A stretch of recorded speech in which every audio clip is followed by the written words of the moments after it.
Good afternoon my friend, welcome sa akin channel at papakita ko sa inyo kung bakit ang mga building sa Japan ay napakatibay. Hindi tayo gagawa ng sasakyan ngayon kasi nasa Japan tayo. Baka itatanong ninyo bakit ako nandito at nakapag sideline kasi mayroon akong residence visa. Kaya ito yung source of income ko at yung part-time ko kung nasa Pilipinas, yung ating ginagawang mga sasakyan. Ipapakita ko sa inyo yung MIG welding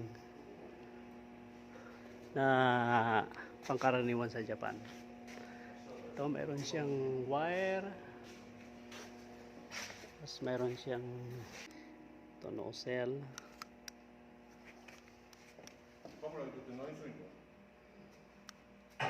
Video. Paano dyan ba? 下手くそだよな。上手だよ。上手、これ十分や。な、これ私が作ったやつ。 Pwede ka makapag part-time na trabaho sa Japan kapag mayroon kang residence visa. At ito yung mga malalaking poste. Kung gaano kalaki yan. Doon sa likod, tingnan natin.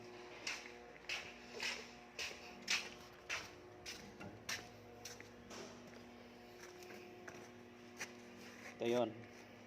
Ito yung mga bolt niya na kinakapitan doon sa foundation. Yung foundation niya ay mayroong naka-attach na bolt.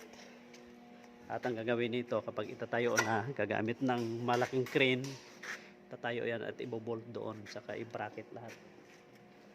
Pinakita ko sa inyo kanina yung pagkakaiba ng gas welding machine, pero ipapakita ko rin sa inyo ang napakagandang teknolohiya ng welding machine sa Japan. Ito yung robotic type nila. Poste ng building, mga apat na palapag o tatlong palapag ang haba nito. Kita nyo hanggang dulo. Tapos ito yung wini-welding ng robotic.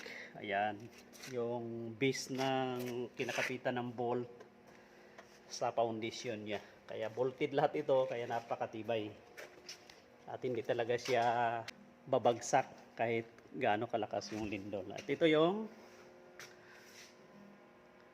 robotic na welding. Ayan, tanin nyo. Pakita ko sa inyo mamaya kung paano ito mag-ooperate. Ayan, sinisitting pa niya. Ito yung weldingin niya na base plate. Part yan ng poste ng building. Natin iniikot niya.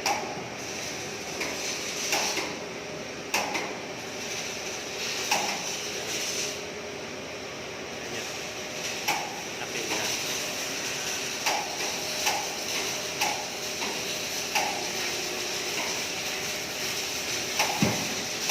Pwede niya matumbok kung saan niya o umpisahan.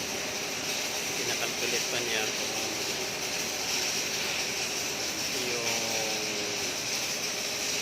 dadaan ng wire ng welding.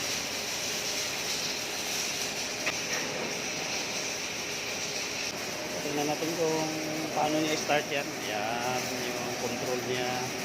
Reset. Okay, reset natin. Okay. Reset. Kapag tumigil, reset lang pala yun.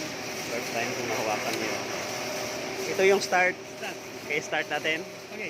Okay. Okay. Tingnan natin. Oh, nag-start niya. Oh. Kita ninyo. Kaya ganun ka ganda ang technology dito sa Japan. Hindi ko alam kung meron pa. Start na siya ng welding. Sulit na niya kung saan yung dadaan.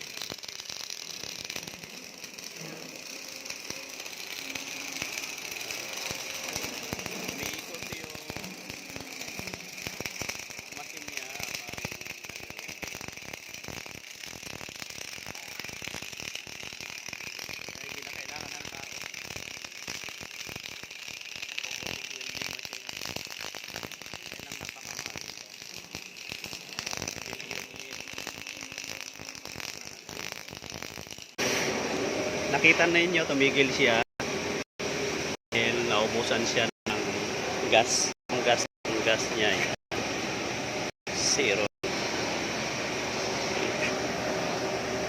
Kasi no tumalatsi. Pinalitan ng kaibigan ko ang gas. Mag-start na naman siya ng welding. Pakita ko sa inyo kung paano niya gagawin yan. Ha? Yan siya. Nililinis na niya yung nozzle ng wire. Ayan o. Kita ninyo. Pupunta tayo rito. Ikot tayo. Yung mga machine niya. Ayan. Yung machine. Yan siya. Ayan yung welding. Nililinis niya. Ayan.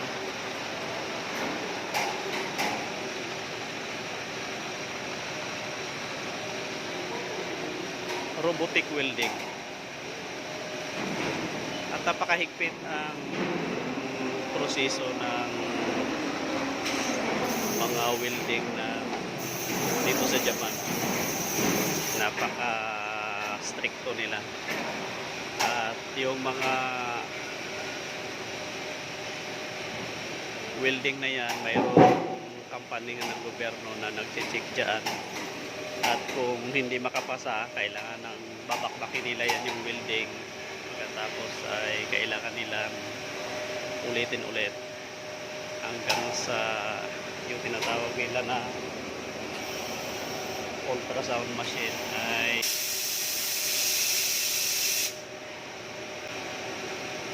makapasa. Yan na, sitting na niya.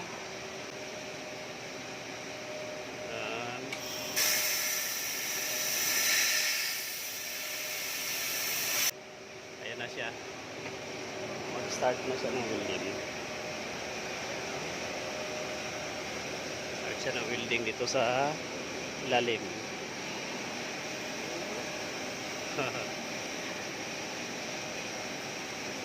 Dali nyo. Iniikot niya kung saan ang magandang posisyon. Ayan na siya. Ayan.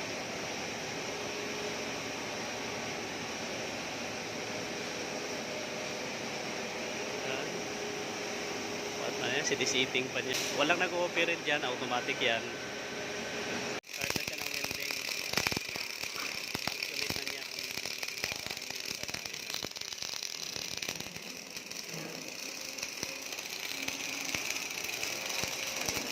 umiikot yung machine niya.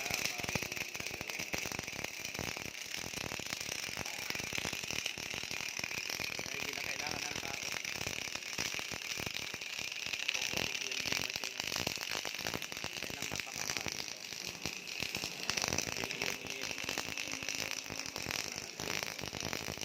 Hanggang dito na lang po ang aking maikling video information kung paano ginagawa ang mga building sa Japan, kung bakit napakatibay nito at talagang hindi siya babagsak kahit gaano kalakas ang lindol.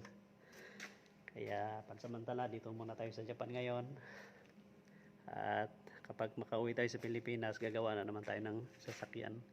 Kaya pakisuyong paki-support ninyo ang aking munting channel, paki-hit ang notification bell button at paki-subscribe na lang din po ako mga friend, para kung may gagawin akong mga video ay ibabahagi ko ito sa inyo. Maraming salamat po, ingat po kayo.